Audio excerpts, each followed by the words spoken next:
Tumaas ng 210 hanggang 220 pesos kada kilo ang presyo ng luya sa Lipas City Public Market. Ano kaya ang dahilan? Alamin yan sa report ni Paul Hernandez. Bet mo bang magsalabat? Kapit lang dahil ang presyo nito ngayon sa Lipas City Public Market nasa 210 hanggang 220 pesos ang kada kilo. Isang linggo na raw nararanasan ng sipa sa presyo mula sa dating 180 pesos per kilo. Kasi po wala nang stock nauubusan na. Puhunang 5 kilo na lang muna ang kinuha ni Robilin sa supplier niya na pambenta. Naniniguro siyang mauubos ang kinuha niya at hindi masasayang. Mahal daw po yung kuha nila, kaya mahal din yung pasa sa amin.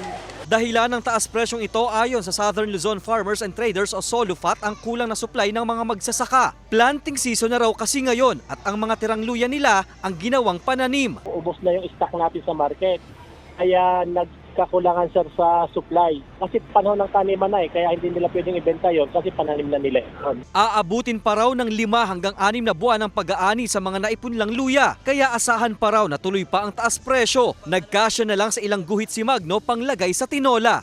Pagkakailangan hindi maiwasang hindi bumili. May taas presyo rin sa ilan pang lowland at highland vegetables sa lungsod na angkat pa galing sa ibang lalawigan. Nasa 100 piso na ang kada kilo ng talong mula sa dating presyo na 60 pesos. 30 pesos naman ang taas presyo sa sitaw na nasa 100 piso ang kada kilo. Itong nakaraang summer, marami yung mga natuyot na mga gulay kaya ngayon kulang ang supply. Diskarteng pagtitipid daw ang dapat gawin ng mga mamimili para iwas aray sa tumataas na presyo ng mga bilihin. Kasama si Kel Ravaca, Paul Hernandez, Balitang Southern Tagalog.